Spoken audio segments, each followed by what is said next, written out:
Hoy quiero hablarles sobre Mateo 5. Allí encontramos el sermón del monte que Cristo le dio a sus discípulos. Se dice que el sermón fue en un monte, se le llama sermón del monte porque fue dado en un monte, según dice la palabra de Dios. Y allí, antes de que Jesucristo comenzara este sermón, estas enseñanzas que iba a estar compartiendo con sus discípulos, Él comienza con 8 bienaventuranzas. Y evidentemente, si fuéramos a tocarlas en detalles, pudiéramos tener 8 diferentes mensajes, 8 diferentes series de mensajes. Pero yo voy a darle una pincelada hoy para que podamos mirarlas todas. Esto fue parte también de una serie que le di a los jóvenes. Así que hoy siéntanse todos jóvenes. Esto lo escucharon los jóvenes hace como 3 meses. Paciencia conmigo nuevamente. Ahora en español lo van a recibir con una doble porción del Espíritu. Así que siempre es beneficioso escucharlo 2 veces, aunque siempre lo varío un poco, ¿no? Las anécdotas y hay ciertos detalles que no pegan entre los adultos y los jóvenes. Yo trato de cambiar o variarla lo más que puedo para que aplique, ¿no?, a ellos. Pero mis hermanos, allá teníamos a Cristo, el cual había llegado a la tierra y finalmente había anunciado el reino venidero. Si vemos en el capítulo 4, versículo 17, dice Jesucristo, dice Juan: desde entonces comenzó Jesús a predicar diciendo: arrepentíos porque el reino de los cielos se ha acercado. De hecho, cuando Cristo llega a la tierra, vino a establecer su reino, ahí comienza su reino. Aunque se supone que la audiencia era bastante variada, porque ahí estaban los fariseos, los que enseñaban la ley, estaban sus discípulos, había muchas personas allá. Él se está dirigiendo específicamente, cuando enseña estos 3 capítulos, se está dirigiendo específicamente a sus discípulos, que eran los únicos que iban a entender, y estaba hablando no solamente de lo que ellos debieran hacer, cómo debieran comportarse si querían agradar a Dios, pero sino que está hablando de una serie de cualidades, atributos o expectativas que él espera de un cristiano, de cómo un cristiano debe vivir su vida. Por lo tanto, este sermón debe entenderse en el contexto de este nuevo reino que ya había sido proclamado y que se había establecido, y ahí él va a describir cuáles serían estas actitudes que debieran caracterizar a sus discípulos o a los seguidores de Cristo. Mateo 5, 1, 2 dice: viendo la multitud, subió al monte y sentándose vinieron a él sus discípulos, y abriendo su boca dice que les enseñaba.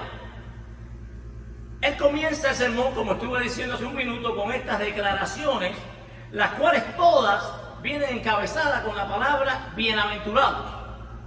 Esta palabra bienaventurados o bendito significa feliz, afortunado, ¿no? Ahora, las cualidades que Jesucristo está mencionando cuando está en este sermón del monte, que habla de los pobres del espíritu, los que lloran, los mansos, obviamente estas no son el producto de la justicia farisaica que estaba en aquel momento y prevalecía en aquel momento, como el único estándar de conducta que conocían los judíos. Los fariseos típicamente solamente se preocupaban o encontraban como importantes las cualidades externas, el show. Podían estar llenos de pecados, como Cristo mismo se lo presenta más tarde en el mismo libro. Podrían estar llenos de pecados y sucios en su pecado, pero mientras por fuera tuvieran una imagen correcta, estaban bien, porque eran muy preocupados con los rasgos externos y no lo interno, que es precisamente lo que Cristo viene a contrarrestar en este sermón del monte. Mi hermano, estos rasgos que Cristo está presentando aquí solo pueden ser el resultado de una vida que tiene una relación adecuada con Dios, donde Dios es quien nos modela, nos transforma, nos regenera, nos cambia. Son bienaventuranzas. ¿Qué es una bienaventuranza? Estas son declaraciones que se refieren, escuche bien para que entendamos, a situaciones, condiciones y experiencias favorables que disfruta la persona o personas a quienes pertenecen estas bendiciones, ¿no? Por ejemplo, o puede referirse a pronunciamientos destinados a provocar estas circunstancias beneficiosas.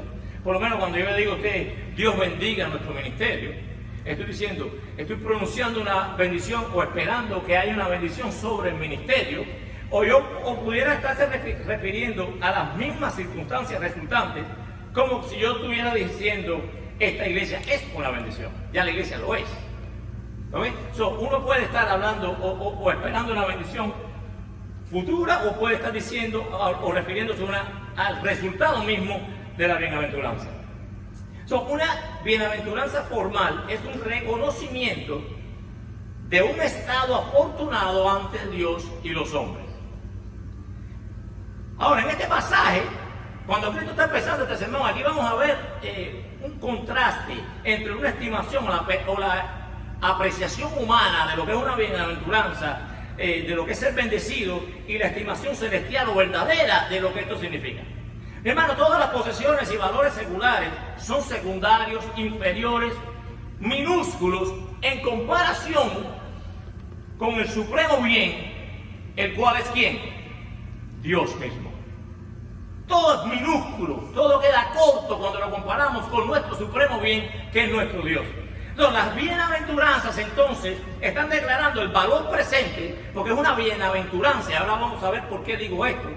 Presentan un valor presente, pero a la luz de un futuro, a la luz de algo que va a pasar en el futuro. No necesariamente es algo que usted está disfrutando hoy, sino usted es bienaventurado hoy a la luz de lo que Dios está prometiendo en el futuro. Y debido a esta realidad o promesa de bendición futura, nuestra condición actual, mi hermano, por terrible, triste, fea, miserable que sea, según nuestro Señor Jesucristo, es afortunada. Amén. Así que tenemos esa bendición. Y Cristo aquí, cuando está dando este sermón, Él lista varios escenarios en los cuales sus seguidores pueden considerarse bendecidos, pueden considerarse felices. Y en cada uno de los casos, como vamos a ver, Él añade un argumento el cual señala por qué esa persona es bendecida o feliz. Primero de ellas, versículo 3 dice: bienaventurados los pobres en espíritu, porque de ellos es el reino de los cielos. Los pobres en espíritu, porque de ellos es el reino de los cielos. Estos pobres en espíritu son personas que comprenden, entienden su baja condición, son personas modestas, son personas humildes y se presentan vacíos, despojados delante de Dios, entendiendo su condición pecaminosa. No solamente se está refiriendo a personas pobres, terrenalmente o financieramente hablando, ¿no? Aunque también está incluyendo a esta persona. Mi hermano, Dios no quiere nada de nosotros como pago por su don inefable, pero sí debemos reconocer nuestra miseria espiritual y confiar en su compasión. Dice que la gracia de Dios es sobre ellos y de los tales es el glorioso reino de Dios. Si vemos la versión de Lucas contra la de Mateo, vemos una pequeña diferencia ahí. En Lucas, sin embargo, no usa en espíritu, y el término sí se está refiriendo en cierta manera a las personas pobres, a las personas que son afligidas por la adversidad, por la necesidad material, afectados por estas cosas. De hecho, los judíos, para ellos esto era algo bien conocido, porque hay varias referencias en el Viejo Testamento a la pobreza o a los pobres como siendo las personas que son más o tienen la tendencia más grande de buscar a Dios o seguir a Dios. Y muchas veces se habla del pueblo de Dios como los pobres, en muchas referencias en el Viejo Testamento. Así que esta gente que estaba escuchando esto, entendían lo que se estaba hablando en aquel momento. Pero Mateo, mi hermano, expresa, al ponerle añadir eso en espíritu, los pobres en espíritu, él está expresando de una manera más clara cuál era la verdadera intención de Cristo. Pobres en espíritu, lo cual era mucho más importante que simplemente hacer una referencia a la pobreza de aquí en la tierra, ¿no? La pobreza material. ¿Y por qué? Porque, mi hermano, muchas personas sufren miseria, sin embargo, continúan jactándose de su orgullo. Y viceversa. Dígame usted, si usted no ha conocido un sinnúmero de personas que son pobres, materialmente hablando, pero que son extremadamente orgullosos y jactanciosos, ¿sí o no?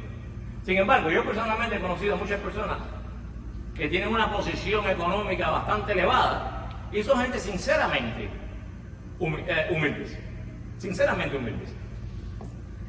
Pero cuando aquí se agrega este término en espíritu, Jesús limita esta felicidad a aquellos que, a pesar de sus aflicciones, reconocen su culpa, su naturaleza pecaminosa y admiten su incapacidad para agradar a Dios y la necesidad que tienen ellos de un Redentor, de un Salvador. Una aclaración, esto es una promesa espiritual, porque hay muchos que la confunden. La palabra que Jesús está diciendo aquí no es una promesa de que cada persona pobre va a heredar el reino, va a ser parte del reino de los cielos. Dice, porque de ellos es el reino de los cielos. ¿A quién se está refiriendo? ¿De quién es este reino celestial? De los necesitados y pobres en espíritu. Cristo no está ilusionando al pueblo con falsas promesas como mucha gente hace. Aquí no sé dónde queda el evangelio de la prosperidad. Porque no están prometiendo una buena vida aquí en la tierra, como muchos se engañan diariamente, sino que Él está persuadiéndoles a que tengan paciencia, asegurándoles de que en un futuro, a pesar de la adversidad presente, ellos tienen su parte garantizada en el reino celestial de Dios. Amén. ¿Usted se considera que tiene su parte garantizada en el reino celestial de Dios? Gloria a Dios. Jesús aquí tampoco está pronunciando una bendición sobre una clase social por encima de las demás, ya que el Evangelio no hace distinción entre estados sociales. Además, la condición en la que se encontraba esta gente y en la que nos pudiéramos encontrar nosotros, si fuera una condición de pobreza material, nosotros la cambiaríamos si pudiéramos, ¿no? No es algo que queremos ni que quizás nos hemos buscado o hemos deseado. Ahora, sin duda los pobres tienden a confiar y depender más de Dios, los ricos tienden a ser un poquitico más autosuficientes. Claro, está ese elemento que es una realidad, pero eso no es lo que está diciendo Cristo en este sentido. Mateo 16:26, un poquitico más adelante, dice, porque ¿qué aprovecha el hombre si ganara todo el mundo? Y todos conocemos este pasaje, y perdiera su alma. ¿O qué recompensa dará al hombre por su alma? Las palabras que está Jesucristo están dirigidas aquí a ellos, no pueden aplicarse sino a sus seguidores, quienes son bienaventurados porque les era mucho mejor ser pobres pero tener parte en el reino, a ser ricos pero no ser parte de él. Mejor es ser pobre, mi hermano, dejarlo todo y no ganar nada, pero ser parte o tomar parte de ese reino, que ser rico y no tener con qué precio, porque no hay dinero que pueda comprar el reino de Dios. El resto de las bienaventuranzas que vamos a ver ahora son aquellas que tienen este cumplimiento futuro, serán saciados, los que lloran reirán, los perseguidos serán vindicados por su fe, etcétera, etcétera. Veamos lo que dice el versículo 4. Dice, bienaventurados los que lloran, porque ellos recibirán consolación. Mi hermano, de igual manera, todas estas cosas tenemos que interpretarlas a la luz de la parte espiritual, ¿no? El elemento espiritual del versículo. Esto no se refiere solamente al dolor causado en el hombre por las aflicciones terrenales y las cosas que le trae esta vida, sino incluye, o lo que se está tratando de decir aquí, es más bien su tristeza espiritual, ese desconsuelo que es la consecuencia de nuestros fracasos y pecados cuando venimos delante de Dios, porque le hemos fallado y hemos fracasado y estamos buscando su consolación. Este es el dolor que produce un verdadero arrepentimiento. Cuando al comprender nuestra condición pecaminosa, en toda humildad buscamos y anhelamos la misericordia de Dios. Así como el publicano en aquella parábola, cuando se paraba y mirando al cielo, se daba golpes en el pecho y le decía, ten misericordia de mí.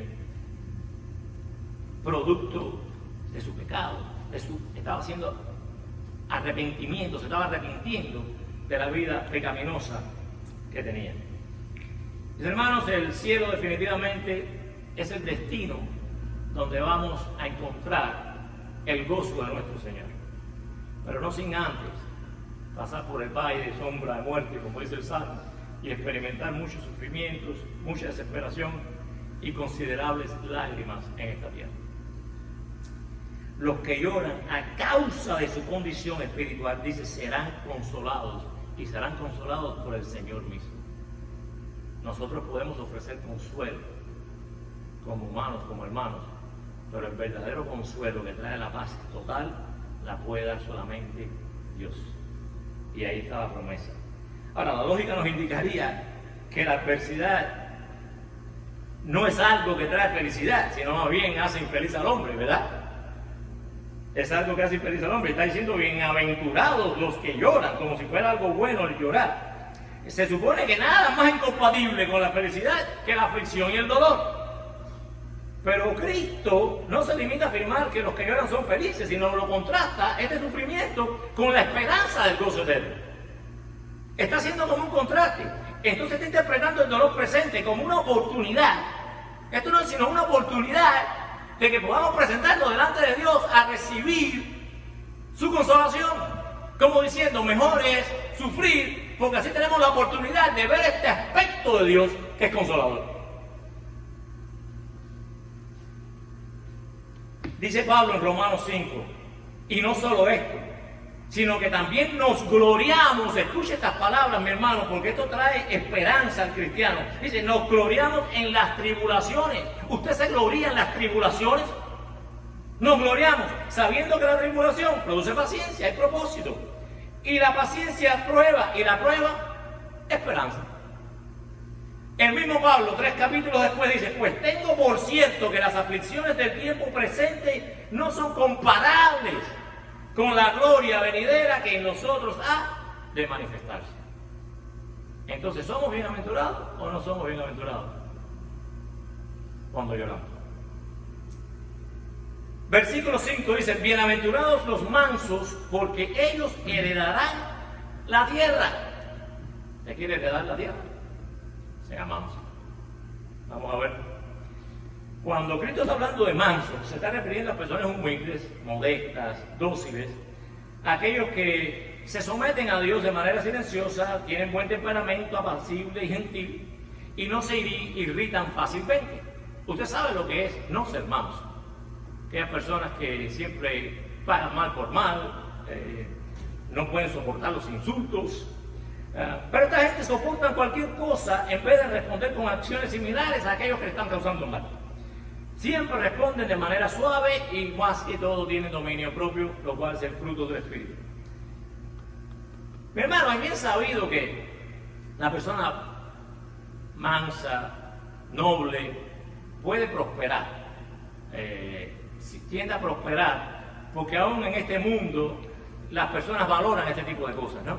Yo recuerdo que una vez en el trabajo, yo estuve haciendo una presentación y al final me dice, mira, yo a ti sí te creo lo que dices, porque tú eres sincero, tú eres una persona humilde, se te nota que lo que estás diciendo no me estás tratando de vender nada. La gente aprecia cuando usted está siendo sincero, porque hay otras personas que lo que están haciendo es tratando de hacer negociación. Sí se aprecia esto aún en el mundo de los negocios y uno pudiera llegar a tener cierta riqueza por esto. Pero cuando Cristo está prometiendo a tales personas la herencia de la tierra, podríamos decir, o resistirnos, ya que sin duda en general, por lo menos lo que es mi experiencia, es que la gente amada y los impíos y la gente que hacen daño son los que tienen como que cierto control de la tierra, ¿sí o no? Son los que prosperan. Los amos de David mismo, mi hermano, eran como lágrimas clamadas a Dios al ver al impío prosperar y cuestionaba a Dios. Es como yo le decía a los jóvenes, ¿no? El bullying, que yo tengo que tratar tanto con esto al trabajar con jóvenes, ¿no? El bullying, mi hermano, mientras más manso usted sea y más pie le dé, más lo va a dañar y más lo va a abusar. Mientras más usted soporte el dolor, más audaz se vuelve el agresor en contra de usted. Sin embargo, Cristo declara, bienaventurados son los mansos, porque ellos serán los herederos de la tierra. Y por fe tenemos que creerlo. Por fe tenemos que creerlo. Y Él promete protección. Y lo único que nos queda es escondernos bajo la sombra de sus alas. Mateo 11, 29. Fíjense lo que Jesucristo dice. Un poquitico más adelante dice, lleven mi yugo. Nos está diciendo que llevemos su yugo. Es su peso, su esclavitud. Lleven mi yugo sobre ustedes y aprendan de mí, que soy manso y humilde de corazón. Y entonces, ¿qué? Hallarán descanso para su alma. Yo quisiera leer este versículo un poco al revés.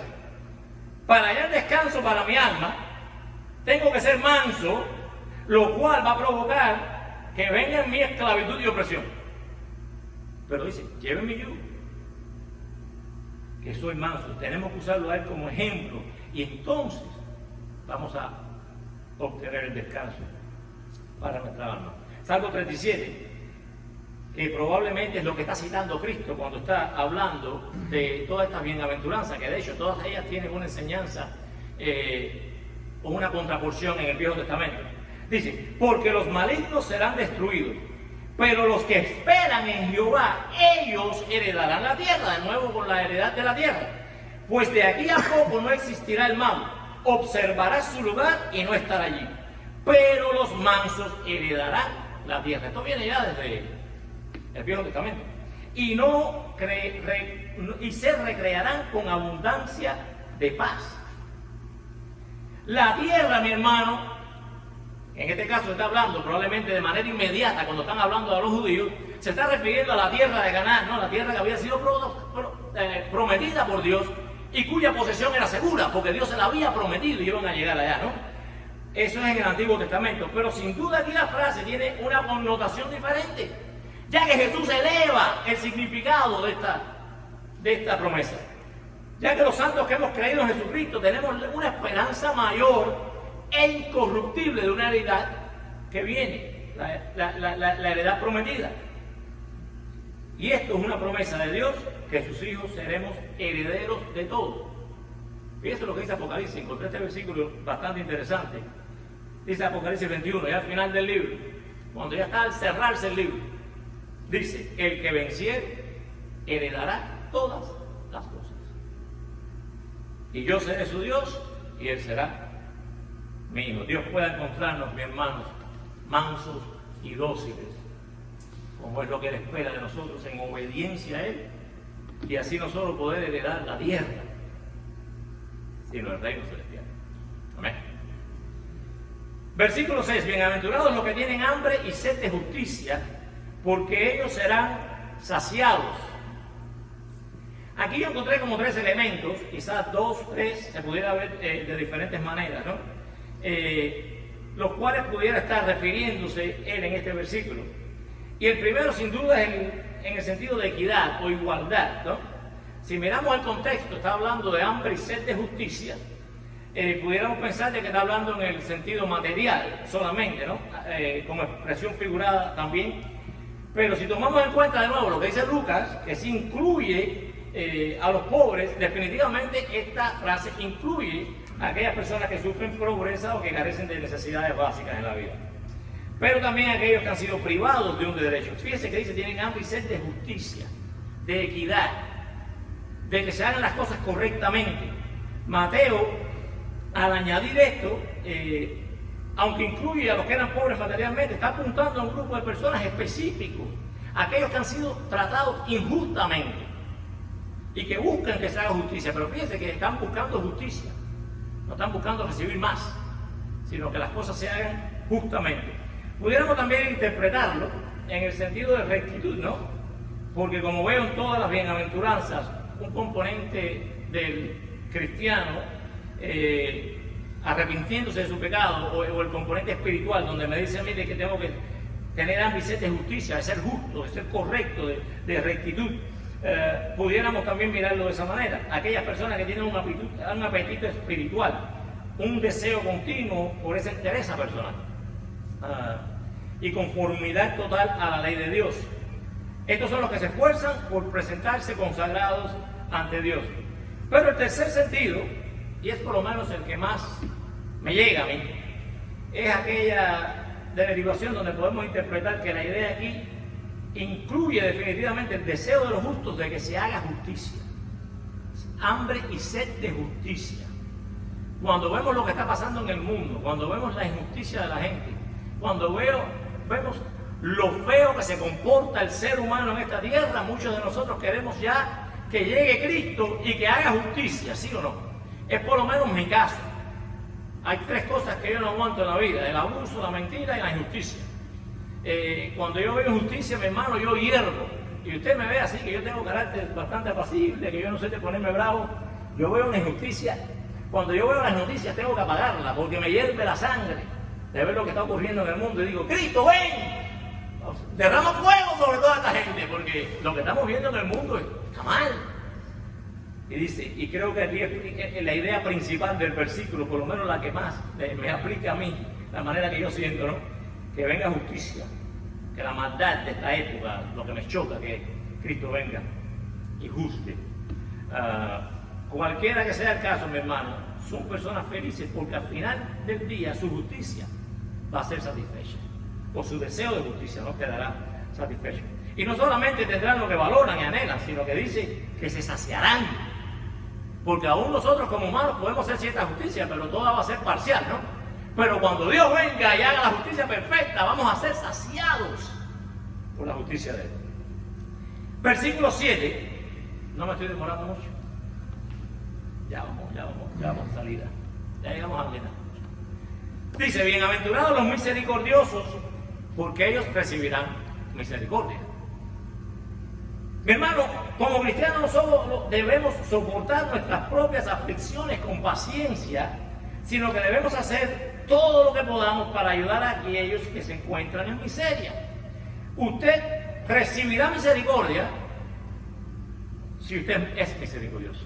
Dice, bienaventurados los misericordiosos, porque ellos recibirán también misericordia. Nosotros debemos tener misericordia para las almas, para aquellos que están perdidos. No importa la condición pecaminosa en la que se encuentren, nosotros no somos mejores que ellos. Somos llamados a compasión y a veces fallamos y fracasamos en esto. ¿Dónde está nuestro anhelo de buscar almas, de predicar el Evangelio, de discipularlas, de traerlas, de ver a Cristo obrando en la vida de ellas? Estamos como iglesia en general fracasando en este sentido. Tenemos que hacer cualquier cosa para arrebatarlas de la mano del enemigo. Dice Salmo 18:25, con los misericordiosos te mostrarás misericordioso. Debemos extender la compasión de Dios a los demás, demostrando a nuestros semejantes la misericordia de Dios que ya fue extendida a nosotros. Porque solamente estamos dando lo que recibimos. No podemos dar algo que no hemos recibido. Gracias a Dios que hemos sido recipientes de esta misericordia y ahora nosotros podemos dársela a los demás, compartirla. Esto es otra paradoja que también como que contradice el juicio común, ¿no? Porque el mundo no considera felices a las personas que se preocupan por las angustias y las necesidades de los demás. Tristemente no es así. Todo el mundo está muy concentrado en ellos mismos, en el egocentrismo, es lo que domina nuestra cultura hoy en día. Yo estaba hace unos 3 meses atrás, de hecho el mismo día que Dios me dio este mensaje para los jóvenes, estaba yo mirando un video de uno de esos que le llaman influenciadores, un influencer, en YouTube, un hombre con millones de seguidores, y mira lo que este hombre estaba enseñando. Le voy a leer textualmente lo que ese bárbaro dijo aquel día. Solo debemos centrarnos en nosotros mismos y en nuestras necesidades, ya que ayudar a los débiles, a los que son menos que nosotros, es considerado debilidad. ¿Qué mensaje tan anticristiano y antibíblico que es? Eso es lo que enseña el mundo y lo siguen millones de personas. A que a mí no me va a mirar nadie en YouTube cuando subo un mensaje. Yo no soy un influencer, pero Cristo lo es. Y va a escuchar el que va a escuchar. Y la palabra va a llegar al que va a llegar. Cristo atribuye felicidad a aquellos que no solo están preparados para soportar sus propias aflicciones, sino a participar en las aflicciones de los demás. Aquellos que alimentan al hambriento, que ayudan al necesitado, que dan una palabra de consuelo al que está triste y demás. Es decir, porque recibirán misericordia. Hermano, no solo de Dios, también de los hombres. Aunque el ser humano tiende a pagar mal por bien, de igual manera podemos recibir misericordia de los demás cuando somos misericordiosos con ellos. Y aunque no la recibamos, es nuestro deber hacerlo. Siempre debemos recordar que Dios otorga gracia a los misericordiosos.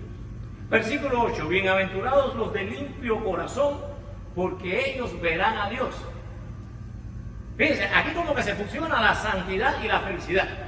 Eres bienaventurado si tienes tu limpio corazón, porque vas a poder ver a Dios. Mi hermano, nuestro corazón debe ser purificado por la sangre de Jesucristo y guardado por la fe para Dios, si es que pretendemos verle algún día.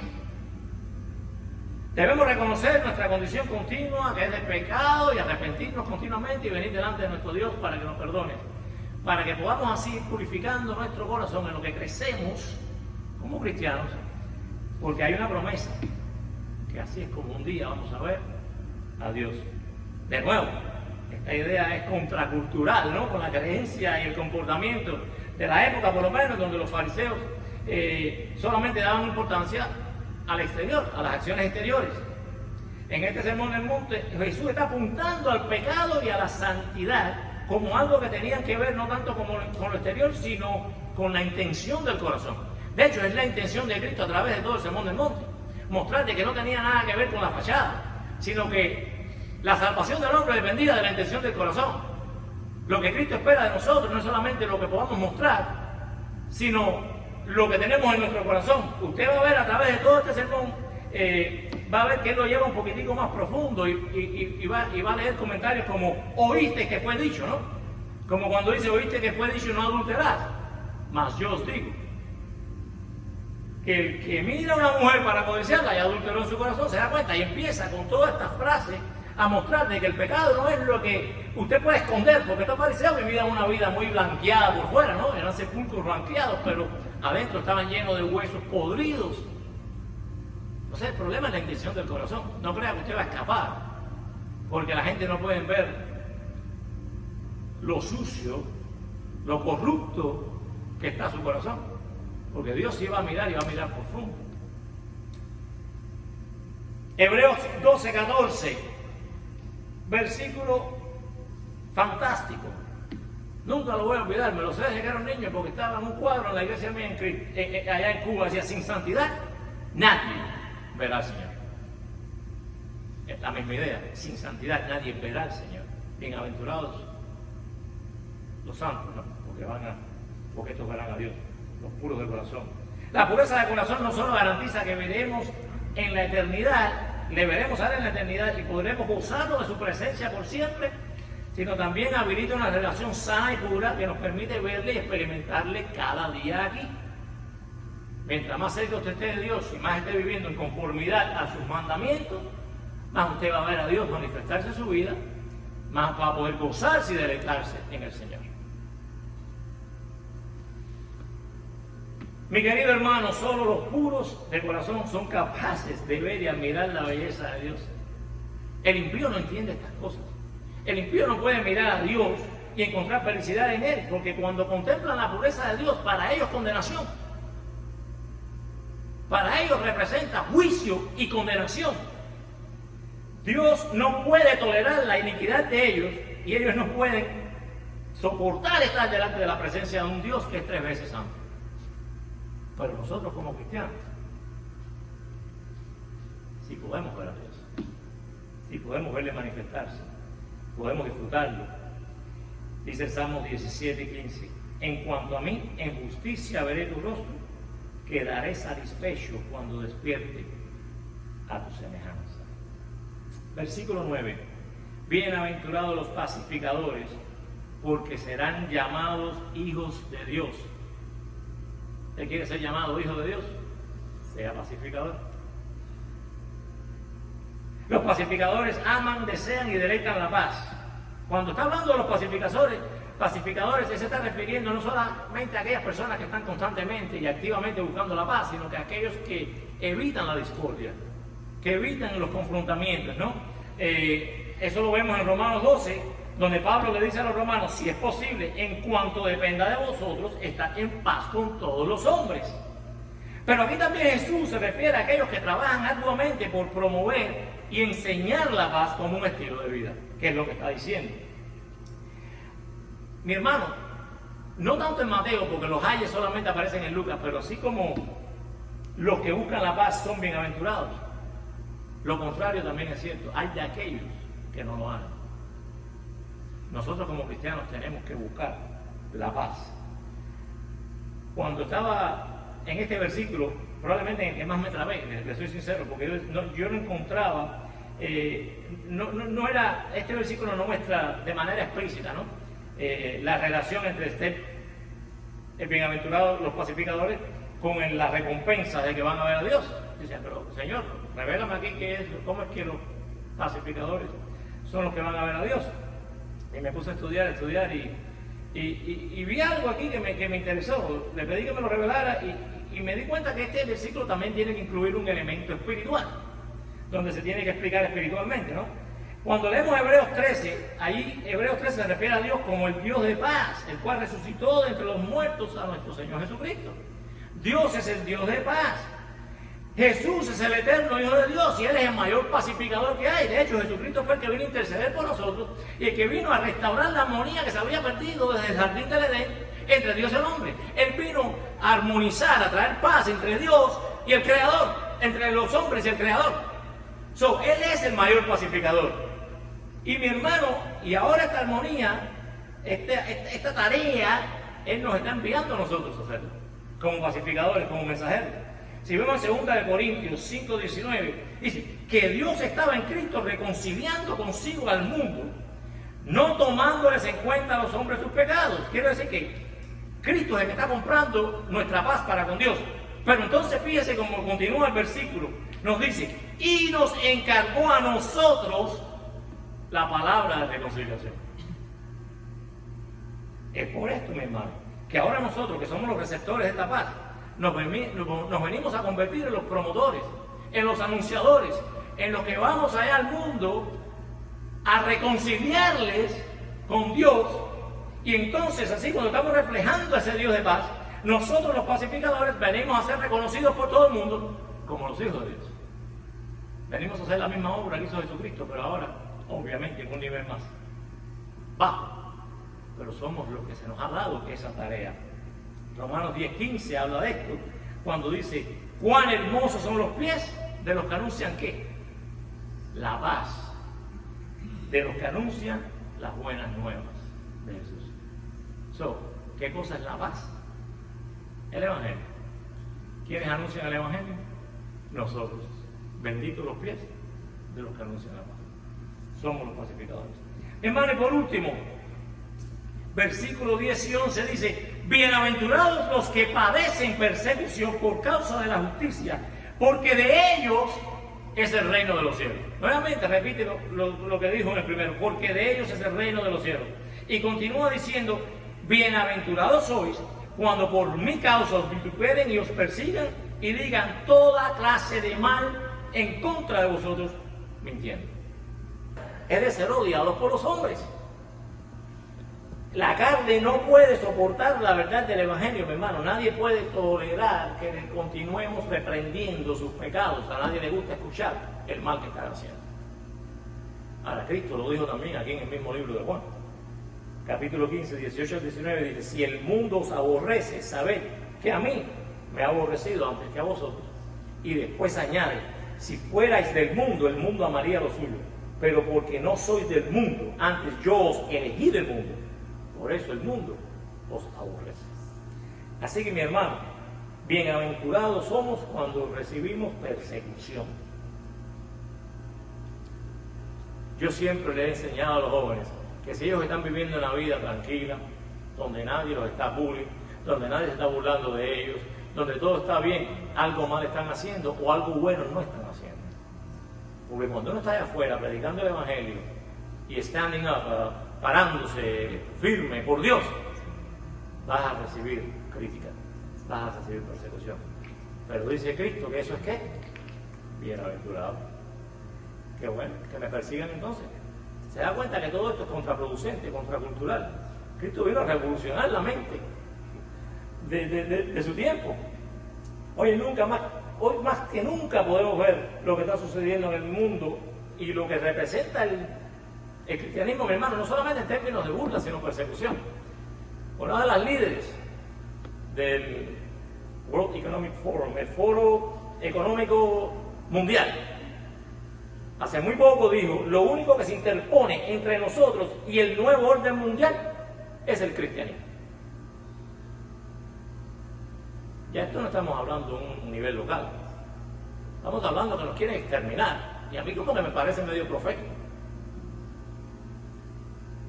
Porque todo en la vida hay que mirarlo a través del lente bíblico.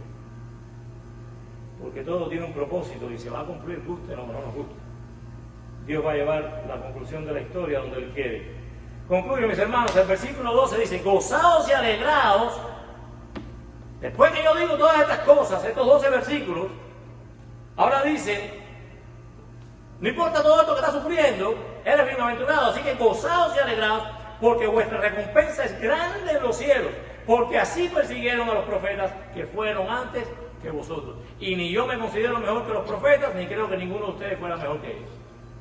Si usted sirve a Cristo, vamos a ser perseguidos. Qué triste, mi hermano, que tantos así, no solamente los fariseos del tiempo, sino hoy mismo, imaginan al reino como algo lleno de riquezas y felicidades temporales, cosas aquí en la tierra. ¿En qué parte de la Biblia leyeron eso?